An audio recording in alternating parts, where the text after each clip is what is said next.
Je vais vous présenter le genre Euphorbia. Le genre Euphorbia, ce sont les euphorbes.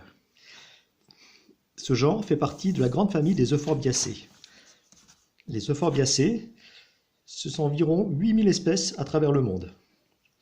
On trouve dans cette famille des herbes, comme celle-ci. On trouve des arbustes, on trouve des plantes succulentes. On va trouver aussi des arbres. Alors des arbres parfois très grands.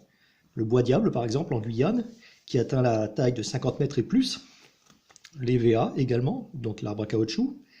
Donc c'est une famille importante, en nombre, mais également pour les usages que l'on en fait. Donc dans cette famille, il y a ce genre, Euphorbia, qui correspond à environ 2000 espèces à travers le monde, et 31 dans le Vaucluse. Alors ce genre, Euphorbia, se distingue par sa flore. En effet, les euphorbes ont une flore tout à fait particulière que l'on appelle un cyathe. Cyathe. Cyathe, c'est un mot grec qui signifie la coupe. Un cyathe, c'était une coupe au bout d'un long manche qui permettait de puiser le vin et qui permettait de le servir. Alors je vous ai dessiné un cyathe en botanique, c'est-à-dire le cyathe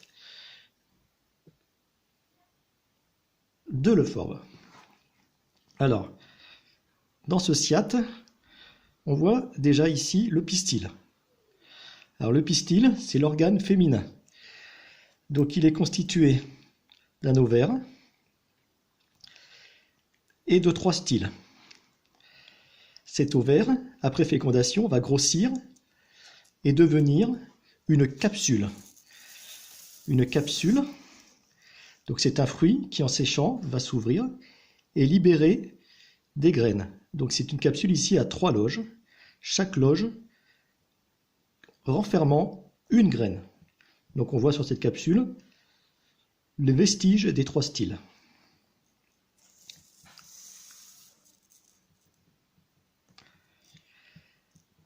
Donc il y a le pistil, organe féminin. Il y a ensuite les étamines, organe mâle. En dessous, j'ai représenté en jaune fluo les glandes à nectar de l'euphorbe. Ce sont des organes tout à fait caractéristiques de cette inflorescence et qui permettent d'ailleurs aux botanistes de déterminer les espèces de ce genre. En effet, on va trouver des glandes ovales chez certaines espèces et d'autres en forme de croissant chez d'autres espèces.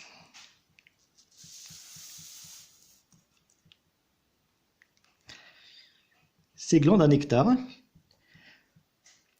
vont produire donc du nectar et attirer ainsi les insectes pollinisateurs.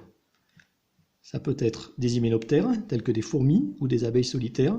Ça peut être également des diptères, la famille des mouches, telles que les cirphes. Les cirphes, ce sont des mouches rayées comme les guêpes, qui viennent butiner les fleurs, mais qui sont totalement inoffensives pour nous. Alors j'ai représenté également sur ce dessin, donc bien sûr les bractées, c'est-à-dire les feuilles qui en se regroupant ici forment la coupe qui abrite la fleur. Et j'ai représenté ici et là 2 cyathes nouveau-nés, on va dire, qui commencent à pousser.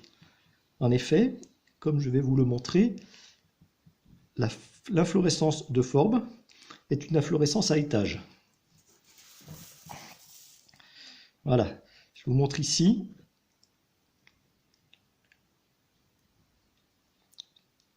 une ombelle ou une partie d'ombelle d'euphorbes des moissons. Alors, la tige, ici. Donc ici, à l'origine, il y avait 2 bractées qui formaient un cyathe, avec ici des organes sexuels. Tout est tombé, tout a disparu. Donc ici, un nouveau cyathe, donc 2 bractées. Il y avait ici fleurs femelles et mâles qui sont tombées. Donc c'est un cyathe, on va dire, stérile.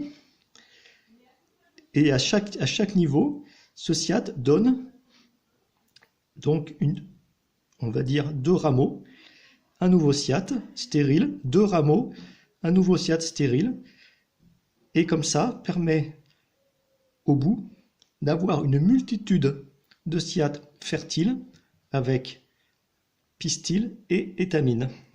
Voilà, ça c'est ce qui caractérise cette flore, et cette disposition caractérise le genre Euphorbia. Donc les euphorbes. Et maintenant je vous invite à regarder les 2 autres épisodes dans lesquels vous découvrirez quelques euphorbes des environs de Cavaillon et les euphorbes succulentes.